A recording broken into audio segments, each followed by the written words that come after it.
اللہ اکبر اللہ اکبر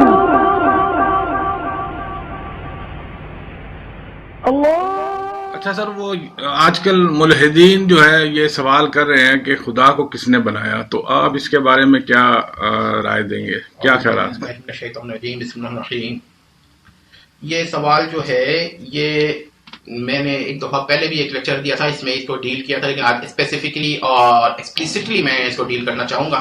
اگر یہ سوال کیا ہے، دیکھیے باری تعالیٰ کے بارے میں چند باتیں ذہن میں رکھیے گا. اللہ تعالیٰ جو ہے وہ غیر مخلوق ہے اور قدیم ہے، یعنی غیر مخلوق انکریٹڈ، قدیم ایٹرنل، ٹھیک ہے، اور واجب الوجود ہے، یعنی کہ نیسیسری ایگزسٹنٹ ہے. تو ایسی جو ذات ہوتی ہے جو واجب الوجود ہو، اس کی ابتدا ہی نہیں ہوتی، جس کو بنایا ہی نہیں جاتا. تو اللہ تعالیٰ is the uncreated God of everything, uncreated creator of everything, یعنی کہ غیر مخلوق خالق ہے.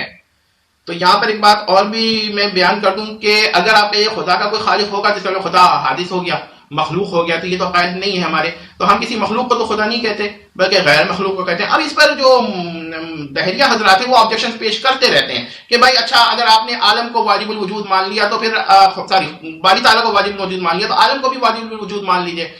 بات یہ ہے کہ عالم کو واجب الوجود اگر مانیں گے تو واجب الوجود کی جو صفات ہیں وہ بھی ماننی پڑیں گی جو عالم میں نہیں پائی جاتی.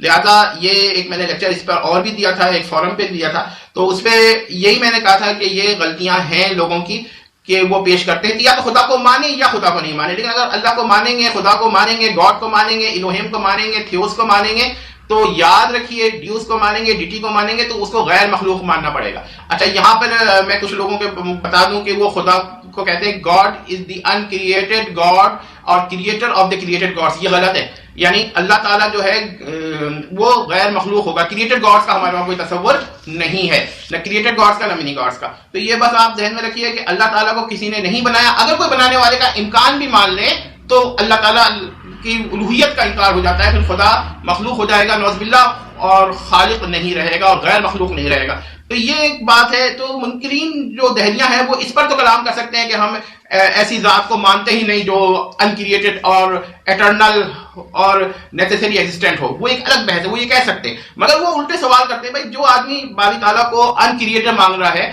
وہ کیسے کریٹڈ مان لے. اور یہ تو بات ہے امام احمد بن حنبل تو خدا کی صفات مثلا قرآن کو بھی، یعنی صفت کلام کو بھی وہ مخلوق نہیں مانتے ہیں، تو وہ ذات باری کو کیسے مخلوق مان سکتا ہے کوئی؟ جو بڑی عجیب سا سوال ہے. تو اس کا مطلب یہ ہوا کہ اس سوال سے واقعی توبہ کرنی چاہیے کہ بہت بڑا مسکانسیپشن ہے کہ، اور اتنا بڑا مسکانسیپشن کو وہ ایک دلیل بنا کے پیش کرتے ہیں. یہ یقیناً ایک شیطانی اثر ہے. تو اس کو ہمیں اور بھی ہے کہ باری تعالیٰ نے جب عالم نہیں بنایا تھا اس سے پہلے کیا کر رہا تھا. تو یہاں پر ایک بات یاد رکھیے گا کہ اللہ کی ذات اور صفات یہ غیر مخلوق اور قدیم ہے، لیکن افعال حادث ہیں. جس کا مطلب افعال کی ابتدا ہے، ذات و صفات کی ابتدا نہیں ہے. افعال غیر اللہ ہیں اور اللہ اپنے افعال پہ قادر ہے. تو ذات و صفات ہیں قدیمی، ان پر اللہ قادر نہیں ہم مانتے. میں پہلے لیکچر میں بتا چکا ہوں. تو اس کا مطلب کیا ہوا کہ اللہ تعالیٰ نے جب پہلا فعل نہیں کیا تھا تو اس سے پہلے ازل سے اللہ تعالیٰ نے کوئی فعل نہیں کیا تھا، وہ سب کچھ نہیں کر رہا تھا. اب آپ کہیں گے کہ اچھا تو یہ تو ایک نکما پن ہو گیا. اس کا ایک جواب ہے کہ نکما پن کی جو صفت ہے وہ انسان کے لیے ہے، باری تعالیٰ کے لیے حدوث اور قدم دیکھا جائے گا. تو قدیم ہے بلکہ قدیم بالذات ہے، اور افعال جو ہیں حادث ہیں. تو افعال جب حادث ہیں تو باری تعالیٰ جو ہے وہ کیا کہتے ہیں کچھ بھی نہیں کر رہا تھا اور کرنے کی ضرورت بھی نہیں تھی. اور باری تعالیٰ کے لیے فعل اور عدم فعل برابر ہے. نکما جو ہوتا ہے اس کے لیے فعل اور عدم فعل برابر نہیں ہوتے، لیکن باری تعالیٰ کے لیے ارادہ ہے تو فعل ہوگا، ارادہ نہیں ہے تو فعل نہیں ہوگا. تو اس کا مطلب یہ ہوا کہ باری تعالیٰ کچھ نہیں کرتا. اب یہ کچھ لوگ سوال یہ کرتے ہیں کہ خدا سے پہلے کیا تھا. اچھا وہ یہ کہتے ہیں کہ خدا کیا خود بخود بن گیا. یہ میں پہلے بھی بتا چکا ہوں، لیکن ایک بات میں اور بس ایڈ کرنا چاہوں گا کہ دیکھیے اللہ تعالیٰ ازلی غیر مخلوق ہے اور غیر متناہی قابل ہے، جس سے پہلا کا تصور ہی نہیں ہے. تو خدا سے پہلے کا تصور یعنی کہ ازل سے پہلے کا تصور، ازلی سے پہلے کا تصور سیلف کانٹرڈکٹنگ تصور ہے. یہ متناقض بالذات ہے، یعنی یہ تصور جو ہے. تو خدا سے پہلے کا سوال ہی پیدا نہیں ہوتا، وہ تو غیر متناہی قبل ہے.